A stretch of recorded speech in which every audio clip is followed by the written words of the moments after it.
അല്ലടോ, നമ്മളെ നാട്ടിലെ പിള്ളേർക്ക് എന്താ പറ്റിയത്? നമ്മളെ വിദ്യാഭ്യാസത്തിന് എന്തോ കുഴപ്പമുണ്ട് കേട്ടാ. എന്തോ കുഴപ്പമുണ്ടായിരുന്നു. പണ്ടൊക്കെ എന്ന് പറഞ്ഞു കഴിഞ്ഞാൽ ഇങ്ങനെ എന്താ പറയേണ്ടത്, ഒന്നിച്ച് നടക്കാൻ തന്നെ പേടിയാണ്. കാരണം ആരെയും കണ്ടു കഴിഞ്ഞാൽ അച്ഛനോടും അമ്മയോടും പറഞ്ഞു കൊടുക്കോ, അല്ലെങ്കിൽ എന്തെങ്കിലും പറയുമോയെന്ന് ചോദിച്ചിട്ട്. ഇന്ന് എന്ന് പറഞ്ഞാൽ എല്ലാം കൂച്ചു കെട്ടിയിട്ടല്ലേ പോകുന്നായിരുന്നു. ഇന്ന് എന്നിട്ട് പറയുമ്പോൾ എന്നാ പറയുന്നത് അറിയാം, പണ്ടത്തെ കാലമല്ല വയസ്സാ, ഇപ്പോഴും ഇതല്ലേ പറയുന്നത് എല്ലാവരും. അതായത് പണ്ടത്തെ കാലമൊന്നും അല്ലാന്ന്. ഞാൻ പറഞ്ഞു വരുന്നത് വേറെ ഒന്നുമല്ല. ഇന്നലെ സ്കൂളിലേക്ക് എന്ന് പറഞ്ഞിട്ട് ഒരു പെൺകുട്ടി പോകുന്നു. കുറേ നേരം കഴിഞ്ഞപ്പോൾ അതിൻ്റെ ബാഗും കുടയൊക്കെ അവിടെ കാണുകയാണ്, ഒരു പാറമടേൻ്റെ അവിടെ നോക്കുമ്പോഴാണ് അറിയുന്നത് ആ കുട്ടി അതിൻ്റെ അകത്ത് ചാടിയിട്ടുണ്ട് എന്ന്. അപ്പോൾ അതിന് പറയുന്ന കാര്യം എന്താണെന്ന് വെച്ച് കഴിഞ്ഞാൽ, കൊറിയയിൽ എവിടെയോ ജീവിച്ചിരിക്കുന്ന ഏതോ ഒരുത്തനുമായിട്ട് ഈ പെൺകുട്ടിക്ക് പ്രണയം ഉണ്ടേനും പോലും.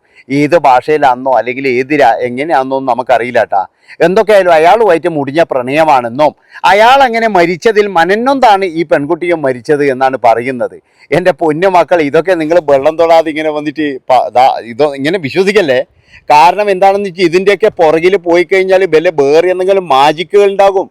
അതായത് ഈ ഒരു കുട്ടികൾക്ക് ഈ മൊബൈൽ ഫോൺ കൊടുക്കുന്ന രക്ഷിതാക്കളെ മടല് വെട്ടി അടിക്കണം എന്നേ ഞാൻ പറയുള്ളൂ. ഞാൻ 2 ദിവസം മുമ്പ് ഇങ്ങനെ വരവാണ്. സ്കൂൾ ഡ്രസ്സിലിരിക്കുന്ന ഒരു പെൺകുട്ടി അവിടെ അരമണിക്കൂറോളമാണ് ഒരു സ്ഥലത്തിരുന്ന് സംസാരിക്കുന്നത്. എന്നിട്ട് അവസാനം എന്ന് പറഞ്ഞു കഴിഞ്ഞാൽ ബാഗിൽ എവിടെയോ പൂഴ്ത്തി വെച്ചിട്ട് നടന്നു പോകുന്നുണ്ട്. ചിലപ്പോൾ വീട്ടുകാർക്കൊന്നും അറിയുന്നുണ്ടാവില്ല ഈ മൊബൈൽ ഇങ്ങനെ ഉണ്ട് എന്ന്. കുറേ നാൾ മുമ്പ് ഇതേപോലെ ഒരു ബസ് ഡ്രൈവറായ ഒരു ബേട്ടാപ്പള്ളിയെ അറസ്റ്റ് ചെയ്ത് നോക്കുമ്പോൾ എൻ്റെ പരിപാടി എന്ന് വെച്ചാൽ ഒരു മൊബൈലൊക്കെ ഒരു കുട്ടിക്ക് വാങ്ങിച്ചു കൊടുത്തിട്ടില്ല പരിപാടിയാണ്. അതാണ് നിങ്ങൾ മനസ്സിലാക്കേണ്ടത്. അപ്പം ഇങ്ങനെയൊക്കെ നമ്മുടെ നാട്ടിലിങ്ങനെ നടക്കുമ്പോൾ ഈ കൊറിയയിലെങ്ങാറ്റ് ഏതോ ഒരുത്തിനെ പ്രേമിച്ചിട്ട് മരിച്ചു എന്ന് പറഞ്ഞിട്ട് ഇവിടുന്ന് മരിക്കുന്ന ആ ഒരു പെൺകുട്ടീനെ നമ്മൾ എന്താ പറയുക? നിങ്ങളൊന്ന് ആലോചിച്ച് നോക്ക്, നമ്മുടെ നാടിൻ്റെ പോക്ക് നിങ്ങൾ ആലോചിച്ച് നോക്ക്. അതുകൊണ്ടാണ് ഞാൻ പറഞ്ഞത്, നമ്മുടെ വിദ്യാഭ്യാസത്തിന് എന്തോ ഒരു പ്രശ്നം പറ്റിയിട്ടുണ്ട്, ഇല്ലെങ്കിൽ നമ്മുടെ ആഹാരത്തിൽ എന്തോ ഒരു പ്രശ്നം പറ്റിയിട്ടുണ്ട്. കാരണം എനിക്ക് തോന്നുന്നത് എന്താ വെച്ചാൽ എവിടെ നോക്കിക്കഴിഞ്ഞാൽ ഇപ്പോഴെന്ന് പറഞ്ഞു കഴിഞ്ഞാൽ MDMA മയക്കുമരുന്നുമാണ്. ഇനി ഇത് വല്ല അരിയിലെങ്ങാറ്റ് വിട്ടിട്ട് ആരെങ്കിലും തരുന്നുണ്ടോ എന്ന് വരെ നമുക്ക് ഡൗട്ട് ഉണ്ടായിരുന്നു. കാരണം എന്താ വെച്ചാൽ ബോധം ഒരുത്തനും ഇല്ലടേ. അല്ല, ബോധം ഉണ്ടെങ്കിൽ ഇമാതിരി പണി ചെയ്യുക. അതുകൊണ്ട് ഞാൻ പറയുകയാണ്, നിങ്ങൾ ഈ മൊബൈലും കാര്യങ്ങളൊക്കെ ഈ കുട്ടികൾക്ക് വാങ്ങിച്ചു കൊടുക്കുമ്പോൾ നിങ്ങളൊരു 10 വട്ടം ആലോചിക്ക്. ഞാൻ ഇതിനു മുമ്പ് ഒരു വീഡിയോയിൽ പറഞ്ഞിനി, വീട്ടിൽ അമ്മയ്ക്കും മകൾക്കെല്ലാം ഒരു മൊബൈൽ മതി. പക്ഷെ അതങ്ങനെ നടക്കൂല, എനിക്കറിയാം. കാരണം എന്താ വെച്ച് കഴിഞ്ഞാൽ ഞാൻ പറഞ്ഞല്ലോ, അമ്മ ചാറ്റ് ചെയ്യുന്ന വേറെയായിരിക്കും, അച്ഛൻ ചാറ്റ് ചെയ്യുന്ന വേറെയായിരിക്കും, മക്കൾ ചാറ്റ് ചെയ്യുന്ന വേറെയായിരിക്കും. അതുകൊണ്ട് തന്നെ എന്ന് പറഞ്ഞാൽ ഒരു മൊബൈൽ നടക്കൂല. എല്ലാവർക്കും എന്ന് പറഞ്ഞാൽ ഇപ്പോൾ ഒരു സിനിമ ഇറങ്ങിയിട്ടുണ്ടല്ലോ, ആശാ ശരത്തിൻ്റെ ഒരു സിനിമയാണ്, മകളെ കാമുകനെ പ്രേമിക്കുന്ന അമ്മ. നല്ല തീമാണ്. ഇതെല്ലാം കണ്ടിട്ടല്ലേ ജനങ്ങൾ നോക്കുന്നത്. സിനിമയിൽ അങ്ങനെയുണ്ട്, ആശാ ശരത്തിന് വരെ ഇങ്ങനെ ആവുമെങ്കിൽ പിന്നെ നമുക്കെന്താ പ്രശ്നം എന്ന്. അതാണ് എല്ലാവരും പറയുന്നത്. ആശാ ശരത്ത് ഇങ്ങനെയെല്ലാം പോകുന്നുണ്ടെങ്കിൽ അത് സിനിമയാണ്, ആശാ ശരത്തിൻ്റെ ജീവിതമൊന്നും അല്ലാതെ. എല്ലാവരും വിചാരിക്കുന്നത് ഇത് ആശാ ശരത്തിൻ്റെ ജീവിതം തന്നെയാണ്, ശരത്ത് ഒഴിവാക്കിയോണ്ട് ആശാ ശരത്ത് അങ്ങനെ പോയതാണെന്ന് എല്ലാവരും വിചാരിക്കുന്നത്. അതൊരു സിനിമയാണെന്നുള്ള കാര്യം പോലും മലയാളികൾ മറന്നുപോകുന്നു. അതുകൊണ്ട് ഞാൻ പറയുന്നത് എന്താണെന്ന് വെച്ച് കഴിഞ്ഞാൽ, ഈ കുട്ടികൾക്ക് എന്തിനാണ് മൊബൈൽ? എനിക്ക് മനസ്സിലാകുന്നില്ല. ഇപ്പോഴും ഇതിനടുക്ക് പറയുന്നത് കേട്ടു, കുട്ടികൾ ഇനി മൊബൈൽ സ്കൂളിൽ കൊണ്ടുവരാൻ പാടില്ലേ, ടീച്ചർമാർ വരെ എന്ന് പറഞ്ഞാൽ റീലെടുത്ത് കളിക്കുന്ന കാലം ഇപ്പോഴും.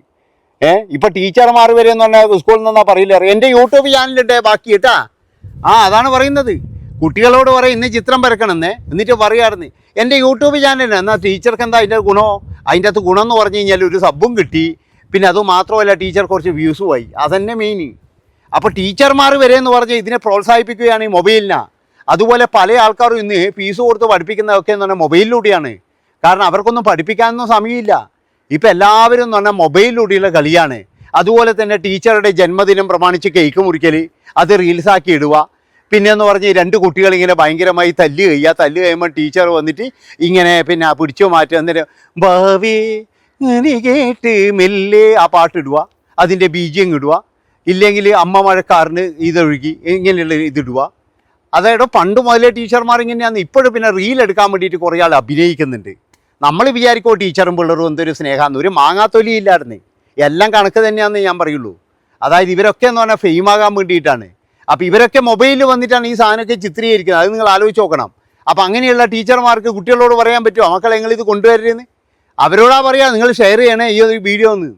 ഇപ്പം അതാണ് നമ്മുടെ നാട്ടിൽ നടന്നുകൊണ്ടിരിക്കുന്നത്. അതുകൊണ്ട് ഞാൻ പറയുന്നത്, ഇനിയിപ്പോൾ നാളെ ജപ്പാൻ ഒരുത്തം വന്നിട്ട് ഇവിടെ വന്നിട്ട് കുട്ടീനെ തട്ടിക്കൊണ്ടുപോയി എന്ന് പറഞ്ഞു കഴിഞ്ഞാലും നമുക്ക് അതിശയപ്പെടാനൊന്നുമില്ല. കാരണം നടക്കുക തന്നെ ചെയ്യും. ഇനിയിപ്പോൾ എത്ര കുട്ടിയൊക്കെ അറബികളുമായിട്ടും മറ്റുള്ളവരുമായിട്ടും പ്രേമമുണ്ടെന്ന് നമുക്കറിയില്ല. പക്ഷേ ഇതിൻ്റെ ഉള്ളിലുള്ള ചതിക്കുഴികൾ ഇവർക്കൊന്നും മനസ്സിലാക്കാൻ കഴിയില്ല. ഞാൻ പറഞ്ഞല്ലോ, ചിലപ്പോഴെന്ന് പറഞ്ഞാൽ ഇതിൻ്റെ ഉള്ളിലേക്ക് ഇറങ്ങി ചെന്ന് കഴിഞ്ഞാൽ ഈ എന്തൊക്കെയോ കാര്യങ്ങൾ പറഞ്ഞ് വിശ്വസിപ്പിച്ച് ഒരു നിഗൂഢതയുണ്ടാകും ഇതിൻ്റെ ഉള്ളിലൊക്കെ. അതാണ് മനസ്സിലാക്കേണ്ടത്. അതുകൊണ്ട് ഞാൻ പറയുന്നത് വെച്ചാൽ കുട്ടികളെ ഭയങ്കരമായിട്ട് ശ്രദ്ധിക്കുക. അല്ലാതെ മൊബൈലും വാങ്ങിച്ചു കൊടുത്തിട്ട് പ്രോത്സാഹിപ്പിച്ച് ഇതിനിടയ്ക്ക് ഒരാൾ എന്നോട് പറയാം മൊബൈൽ കൊടുത്തില്ലെങ്കിൽ ഭയങ്കര ദേഷ്യമാണ്, കാണുന്നതെല്ലാം തല്ലി പൊട്ടിക്കും. എൻ്റെ ജനൽ ഗ്ലാസ് കണ്ട 4 വട്ടം തല്ലിയിട്ട് പൊട്ടിച്ചത്. കാരണം മൊബൈൽ കൊടുക്കാത്തതുകൊണ്ടാവുമല്ലോ. ഇവിടെ തല്ലി പൊട്ടിക്കുന്ന അങ്ങ് പൊട്ടിച്ചേക്ക് നോക്കണം, അത്ര തന്നെ. ആ ജനലില്ലാതെ കിടക്കട്ടെ എന്ന് വിചാരിക്കണം. അല്ലാതെ എന്ന് പറഞ്ഞാൽ അതിനൊക്കെ എന്ന് പറഞ്ഞു കഴിഞ്ഞാൽ നമ്മൾ മൊബൈൽ വാങ്ങിച്ചു കൊടുക്കുക, ഇവരെ പേടിച്ച് ജീവിക്കുക. എവിടത്തേക്കാണ് ഇത് പോകുന്നതെന്ന് അറിയില്ല കേട്ടാ. എന്തൊക്കെയായാലും ആ അച്ഛനും അമ്മയ്ക്കും പോയി രാവിലെ തന്നെ എന്ന് പറഞ്ഞു കഴിഞ്ഞാൽ സ്കൂളിലേക്കെന്ന് പറഞ്ഞ് വിട്ട കുട്ടിയാന്ന്. അതിന് ഞാൻ പിന്നീട് എന്ന് പറഞ്ഞു കഴിഞ്ഞാൽ ആ പാറമടയിൽ മരിച്ച നിലയിൽ കാണുന്നത്. എന്നിട്ട് അതിനൊരു കാരണം കൊറിയൻ യുവാവുമായിട്ട് പ്രണയം. എനിക്ക് ചിരിയാ വന്നത് ഈ വാർത്ത കേൾക്കുമ്പോൾ. എടോ ഇനിയിപ്പോൾ വേറെ ആർക്കും തള്ളി കിട്ടിയായിരിക്കും, അതും പറയാൻ പറ്റൂല. കാരണം ഇന്നലെ കണ്ടിട്ടില്ലേ ഒരുത്തനായിരുന്നു ഒന്നിച്ച് ചാകാം എന്ന് പറഞ്ഞിട്ട് കൊണ്ടുപോയിട്ട് നല്ല അങ്ങ് തട്ടിക്കളിച്ച ഇങ്ങനെ ചിരിച്ചിട്ടങ്ങ് പോയി. അതാണ് മനസ്സിലാക്കേണ്ടത്. അത് ചതിൻ്റെ കാലമാണ് ഇതൊക്കെ എന്ന് പറഞ്ഞു കഴിഞ്ഞാൽ. ഇങ്ങനെയുള്ള ആൾക്കാരെയൊക്കെ സ്നേഹിക്കാൻ എത്ര ആൾക്കാർ എന്നറിയാം. അത് അവിടെയാണ് എനിക്ക് അതിശയം തോന്നുന്നത്. പിന്നെന്ന് പറഞ്ഞു കഴിഞ്ഞാൽ ഇപ്പോഴത്തെ തന്തയും തള്ളമാർക്കെന്ന് പറഞ്ഞു കഴിഞ്ഞാൽ മുടിഞ്ഞ അത്യാഗ്രഹമാണ്. കാരണം എന്താ വെച്ചാൽ മര്യാദയ്ക്ക് നോക്കുന്നവനൊന്നും പെണ്ണേ കൊടുക്കത്തില്ലേ. ഏതെങ്കിലും കഞ്ചാവടിയനോ ഇല്ലെങ്കിൽ ഏതെങ്കിലും ഒരുത്തനോ ഇന്നലെ കണ്ടില്ലേ 200 പവനും കൊടുത്തിട്ട് ആണുങ്ങളെ സ്നേഹിക്കുന്ന ഒരുത്തിനും കൊണ്ട് കൊടുത്തിരിക്കുന്നു മകളാ. എന്നാൽ പിന്നെ വിളിച്ചു കൊണ്ടുവന്നിട്ട് വേഗം എന്ന് പറഞ്ഞ് എൻ്റെ വീട്ടിലും ചോറും കറിയും കിട്ടും എന്ന് പറഞ്ഞിട്ട് കൊണ്ടുവരില്ലേ വേണ്ടത്. കൊണ്ടുവന്നിട്ട് വേറെ കെട്ടിക്കല്ലേ വേണ്ടത്. വീണ്ടും അഡ്ജസ്റ്റ് ചെയ്യും മോളെ അവൻ നന്നാവും ഇതല്ലേ പരിപാടി. അപ്പോൾ ഇതൊക്കെയാണ് ഇപ്പോഴും നമ്മുടെ നാട്ടിൽ പൊതുവായിട്ട് നടക്കുന്നത്. അതുകൊണ്ട് കൊറിയൻ യുവാവിൻ്റെ മരണത്തിൽ മനനൊന്ത് മരിച്ച ആ കുട്ടീനെ നമ്മൾ എന്താ പറയേണ്ടതെന്ന് എനിക്ക് മനസ്സിലാകുന്നില്ല. അതുകൊണ്ടാണ് ഞാൻ പറഞ്ഞത് നമുക്ക് എവിടെയോ ഒരു ഫൗള് പറ്റുന്നുണ്ട് കേട്ടാ. നമ്മൾ ജീവിതമൊക്കെ എന്ന് പറഞ്ഞു കഴിഞ്ഞാൽ മൊത്തം അലക്കൂലത്താണ്. ഇതൊക്കെ ഒന്ന് മാറ്റിപ്പിടിക്കേണ്ടിയിരുന്ന എനിക്ക് തോന്നുന്നത്. എല്ലാവരും വിദ്യ അഭ്യസിച്ച് ഇതൊരു അഭ്യാസമായി മാറിയെന്ന് എനിക്ക് തോന്നുന്നതായിരുന്നു. പണ്ടൊന്നും ഇങ്ങനെയില്ലല്ലോ. പണ്ടൊന്നും ഇമാതിരി കോപ്രായങ്ങളോ കാര്യങ്ങളോ ഒന്നും കൊണ്ടോ. പണ്ടൊക്കെ എന്ന് പറഞ്ഞു കഴിഞ്ഞാൽ എത്ര നാൾ കഴിയണം ഒരു എന്താ പറയുക ഒന്ന് സ്വാതന്ത്ര്യം കിട്ടാൻ വേണ്ടിയിട്ട്. ഇപ്പോഴെന്ന് പറഞ്ഞു കഴിഞ്ഞാൽ എന്നാൽ ഒരു 10 വയസ്സാകുമ്പോഴേക്കും തന്നെ പറഞ്ഞാൽ അവർക്ക് കയ്യിൽ എത്ര പൈസ, എന്തെല്ലാം എല്ലാ സൗകര്യങ്ങൾ. വീട്ടിലാണെങ്കിലും എന്ന് പറഞ്ഞാൽ ഞാൻ പറഞ്ഞല്ലോ കുറേ മൊബൈലും, അതുകൊണ്ട് ലോകത്തുള്ള കാര്യങ്ങൾ തെച്ചു അറിയാം. അപ്പോൾ ഇങ്ങനെയൊക്കെ ആകുമ്പോഴാണ് ഇവരെ ചതിക്കുഴിയിൽ വീഴ്ത്താൻ വേണ്ടിയിട്ട് ഒരുപാട് ആൾക്കാരുണ്ടാകും. അതാണ് മനസ്സിലാക്കേണ്ടത്. ഇനിയിപ്പോൾ ഈ കൊറിയൻ യുവാവ് ഈ കുട്ടീൻ്റെ വല്ല ചിത്രം എടുത്തിട്ടുണ്ടോ അല്ല വീഡിയോ എടുത്തിട്ടുണ്ടോ, ഇനി അത് പ്രചരിക്കുന്നുള്ള ഭയമാണോ, ഇതൊന്നും നമുക്ക് പറയാൻ പറ്റില്ല.